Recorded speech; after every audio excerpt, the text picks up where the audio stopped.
That's why it seems like good things are always happening to people who don't need them. The person who is suffering and going through too much shege, they need something good to happen to them. It will not happen. The person that seems like they have it all, more good things are still happening. The insights shared on this podcast come from books read, content consumed on the internet, and personal experiences. Treat it as such.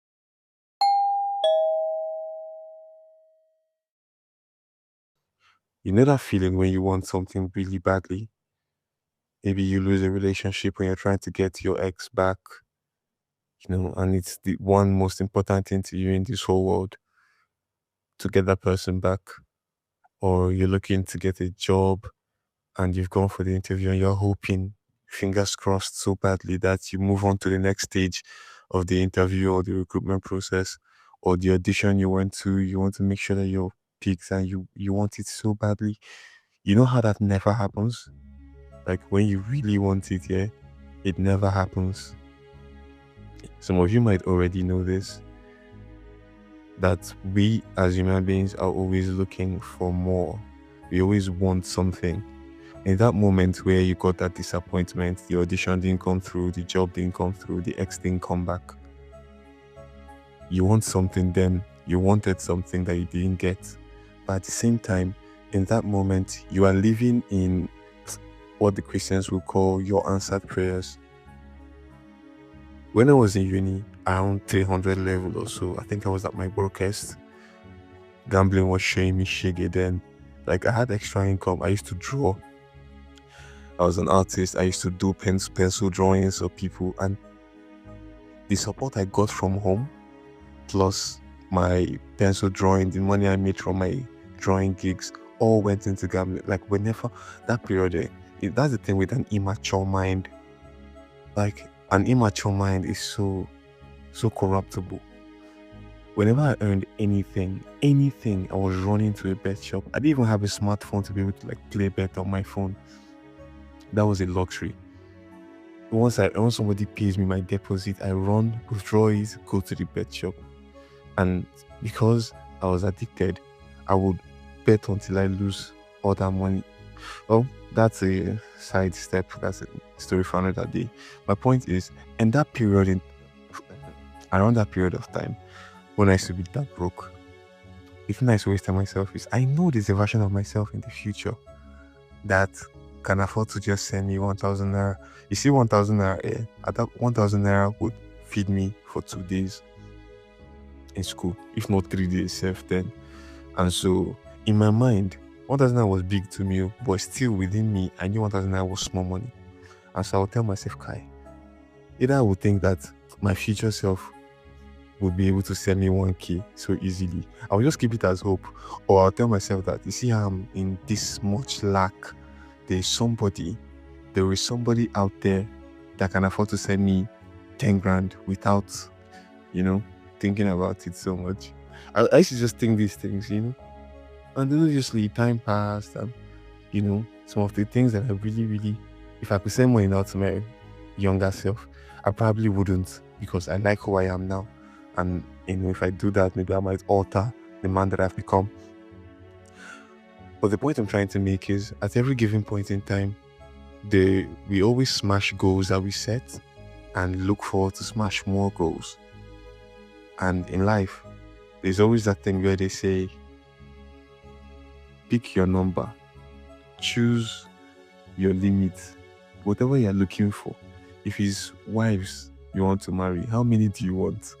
If it's money you want to have, how much would you think is enough? If you can't put it in a number, what would reflect around you to show that you've reached a level of wealth that you're comfortable with and you can now stop chasing or working and then now start building? Like if you pick a limit for yourself somewhere, because if it's always more, like I want more happiness, I want more money, I want more comfort, that's not a target. It keeps moving, because now it's every new goal you want to smash, and then that becomes a vicious cycle that you grow old running on. That leads us to the fundamental thing the thing that I said all humans know, and which is that the need for more all the time is validation. And validation is something that the ego needs. And I want you to know that your ego is not you. You may feel like it's you, but I think the essence of your soul is different from your ego. Your ego is like an energy that sits beside your soul. That kind of gives you a sense of pride, and also the other side of the coin is also shame that it brings. And so when someone's ego is hurt, they are very likely to be triggered. You can say something about somebody, but if you say something about them in a way that makes them look a certain way in presence of other people, it triggers them to a new level. Why is that? The ego. There's something I heard the rapper J. Cole say in one of his songs. I think it was Middle Child, something about killing the ego.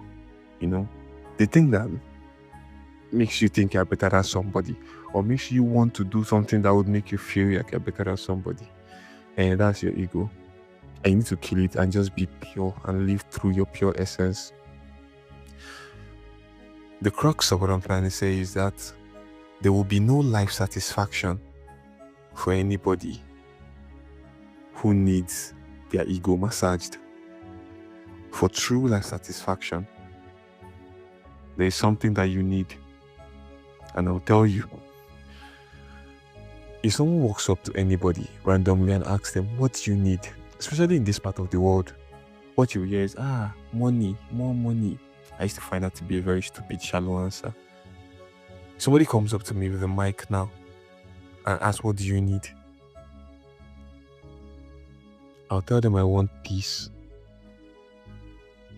I could say I want satisfaction, that feeling of satisfaction.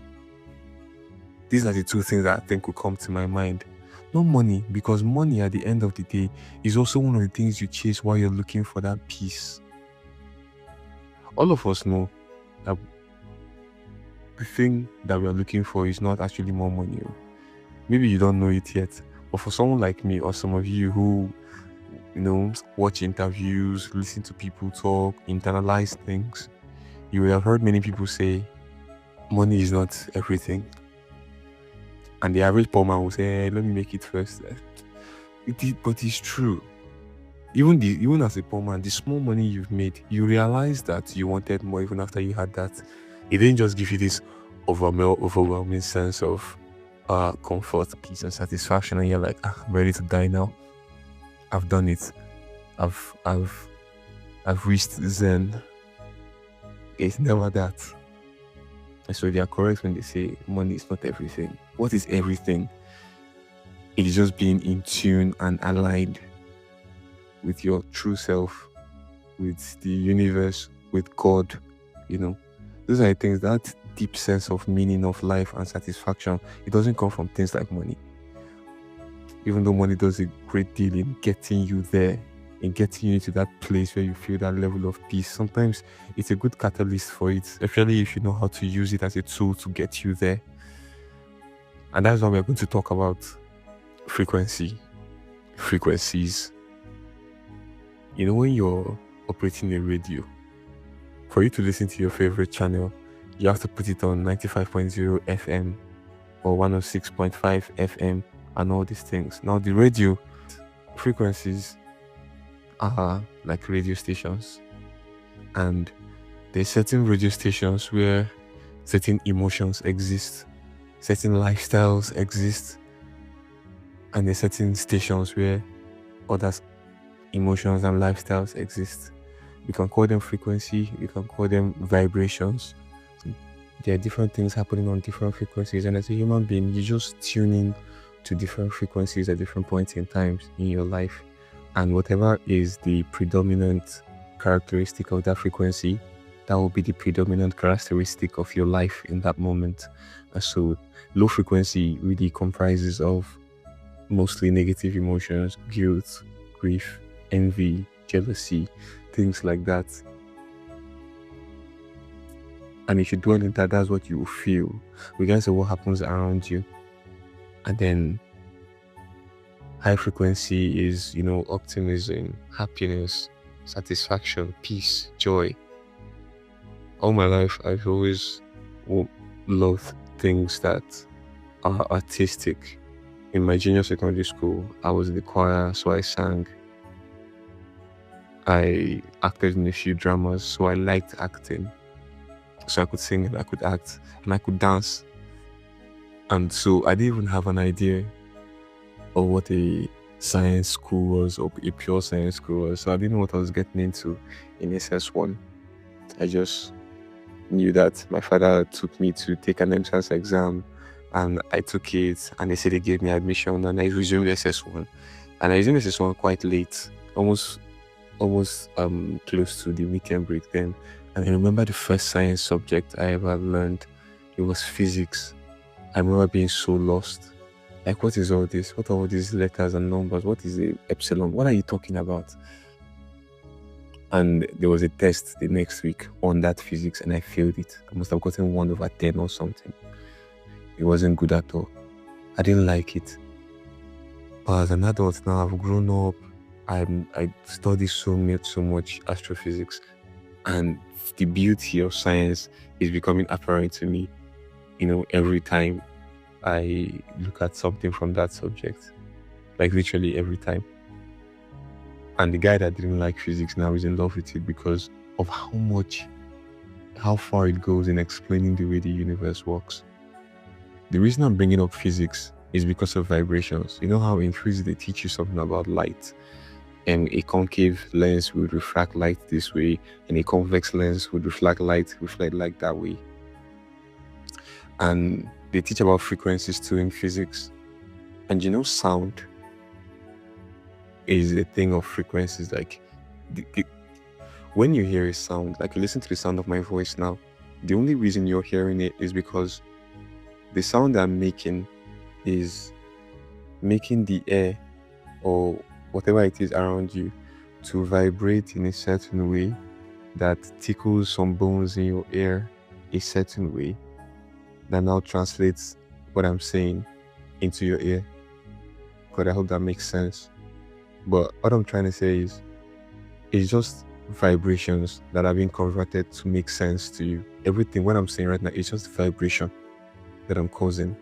And it's making sense to you because those vibrations cause some things to cling in your ear and convert into the words you're hearing. On Jimmy Fallon's show, right? I watched an episode of Jimmy Fallon's show where somebody brought an instrument and said, you have to put it in your mouth, right? It was a funny exchange where he was trying to tell them to do that. He showed them something and then he said you can listen to music with your mouth. So you're supposed to put it in your mouth and use your teeth to bite down on it so that your jaws have some connection with the thing was like a short flute or trumpet with the object. So Jimmy Fallon and his co-host, I can't remember that guy's name, he looked kind of Italian with a deep voice. He doesn't look like he has a deep voice because he's beardless, but he did have a deep voice.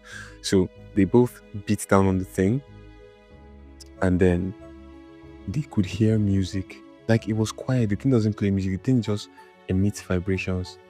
But if you can deconstruct the vibrations out of a sound and just extract just that vibration and repurpose it, but make the human ear feel those vibrations, what you to translate into is the sound that was intended to go with those vibrations. So when they beat down on it and the vibrations were played, they could hear the song, but it was just them that could hear the song just by biting down on it and having their jaws and their muscles and their ears collect that vibration from the device. They could listen to the music within them. So you don't even need external sound to hear vibration. That is like what vibrational frequencies are. Like, the world is so complex. And so now you extrapolate that into our world, it is very believable to me that we also exist in frequencies, and our moods and our lives as it is a frequency thing. Which is why I believe songs also carry a certain frequency. Music carry frequency. I often hear when they ask athletes, what's your pre-game routine? They always have something, maybe a meal they eat. A lot of them have songs they listen to. For example, if I'm trying to do something, like I'm going to speak, not even speak to a large audience or any kind of thing, but if I'm going for an interview, an audition, just something that needs me to be in the presence of people, I need to get pumped and feel confident in my ability to do that stuff. And a lot of the time, I have music that puts me in a hyper mood, in a mood of high confidence, in high frequency, basically. And imagine that at whatever mood your body is in, whatever mood you're in, there are certain songs you listen to that put you in their own mood. Like the song puts you in the mood of the song. No matter what's happening to you, you listen to a song, an Adele song, and even if you've not had a breakup recently, you kind of feel like you have, because the frequency that a song comes with puts you in that state.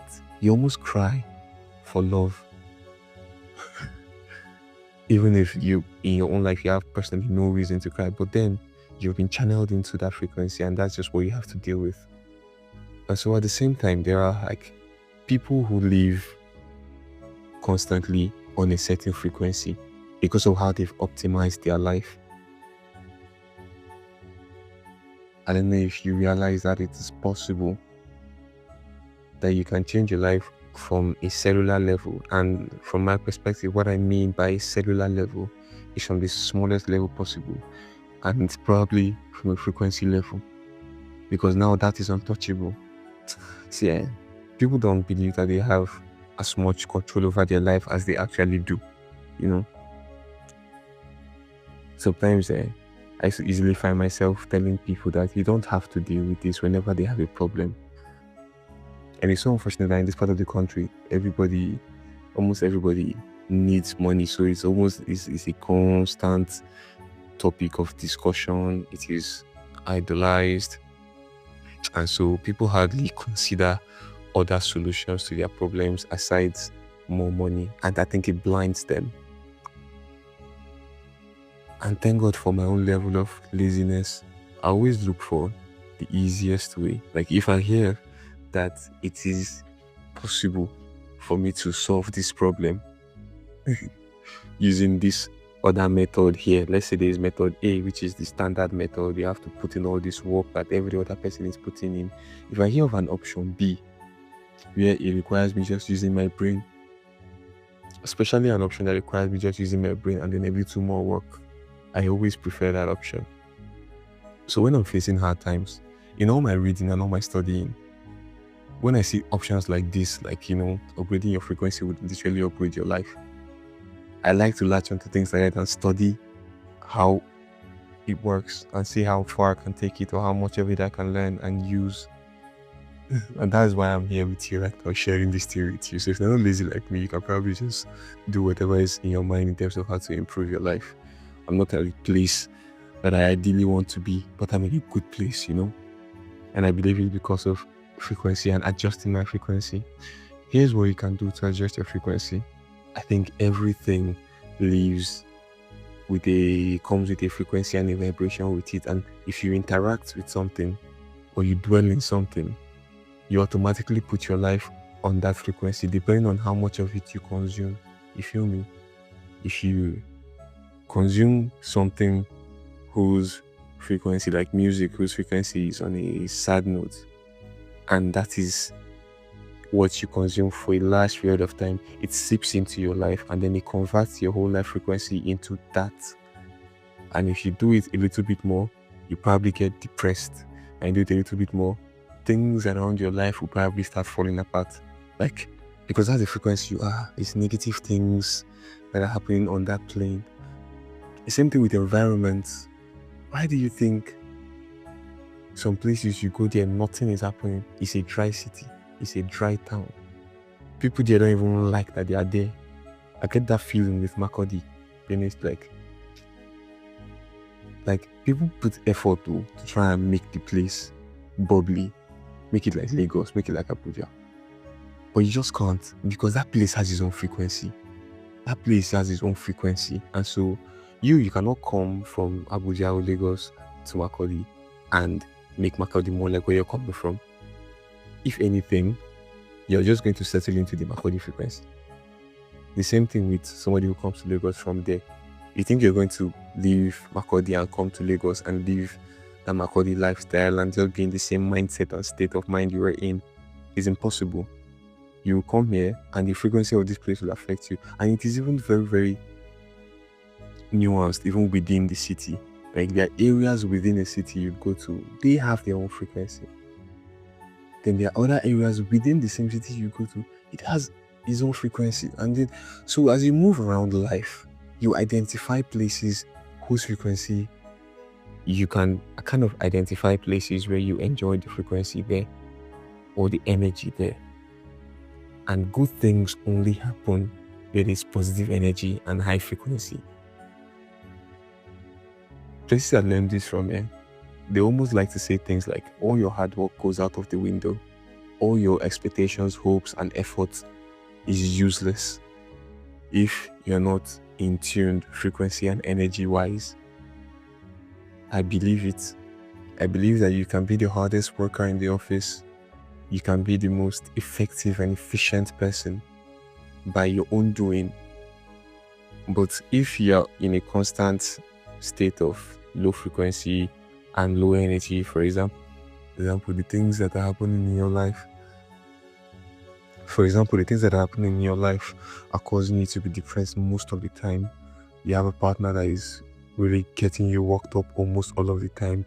You have mounting family pressures and problems that really can't give you a break. It's difficult for you to get a promotion at work at the same time that all of that is happening. That's why it seems like good things are always happening to people who don't need them. The person who is suffering and going through too much shege, they need something good to happen to them. It will not happen. The person that seems like they have it all, more good things are still happening.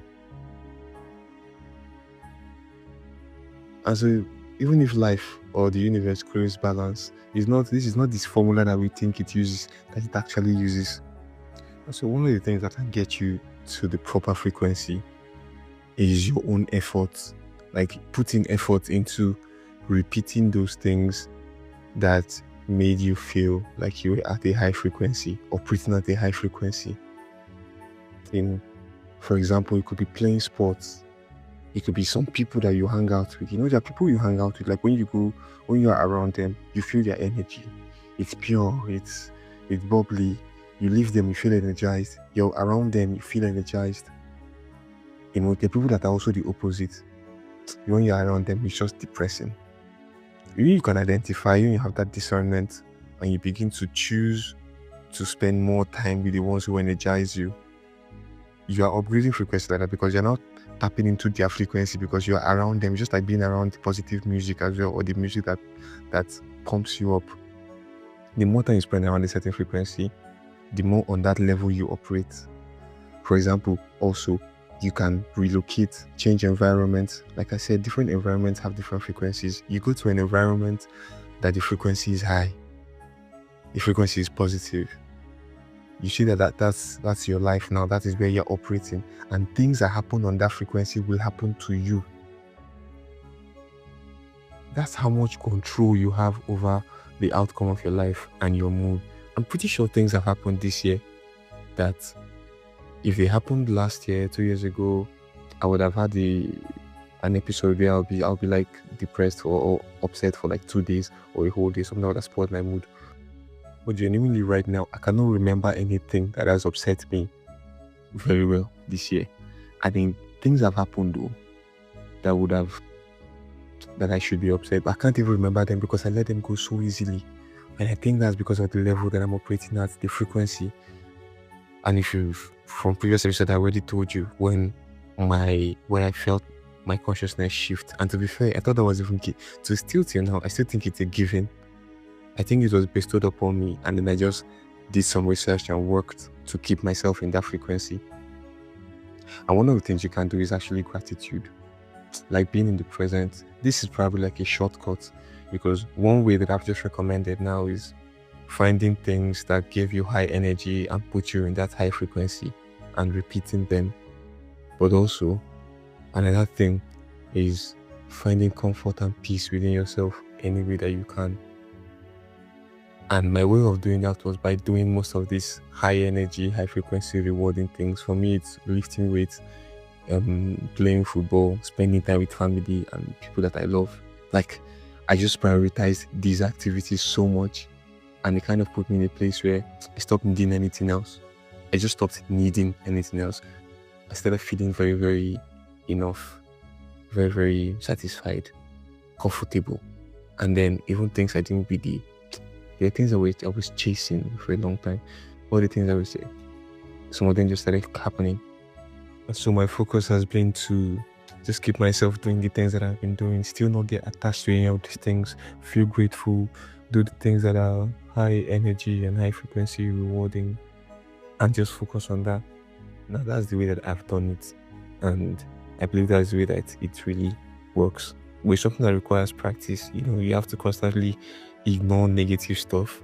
You have to constantly put in work to solve problems that come to you so that they don't linger. So I believe it overall just makes you a better person. Because if you're incompetent and you're leaving problems to linger, obviously it will come back to bite you, and that is negative. And those negatives, if they are big enough, they will tempt you to fall back into a negative frequency or a bad vibration. That's what they call bad vibe or low energy. And to avoid that, you have to actually put in the work to make sure you maintain the energy that you're on. So overall, keep yourself in high spirits.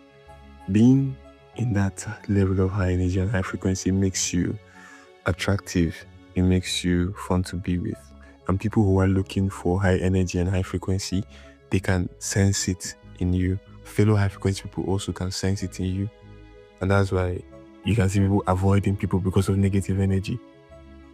So it's not malice, it's not hatred, it's not anything else. It's just that they know what it takes to maintain that level of happiness, peace, high energy, and they don't want to spoil it for anything. Remember, if you know an environment where you felt high energy, where there is a good frequency, try to be around there as much as possible. If you know activities you do that put you in that state, do it as much as possible. If you know people that you're around or you talk to or you interact with that put you in that high frequency, do more of that. If you know people that do the opposite, avoid them. If it's your job, wahala. I don't know what to tell you about that one, to be honest. But just know that this is the fundamental guiding rule, and then be grateful for what you currently have. Like, live in more positive. One of the things that can keep you in a positive state on the go just by yourself without any external help is gratitude. Is one good tool for that. So try to stay grateful for everything that you have and everything that is around you. And just that gratitude, it turns your frequency up a few notches, and then you can add all these other things I've spoken about to improve it and maintain it. Thank you for tuning in this week. We'll see you next week. Or on Thursday, I'll probably drop a throwback episode so we can know what, where we are coming from and compare it to where we are right now. Have a fantastic week.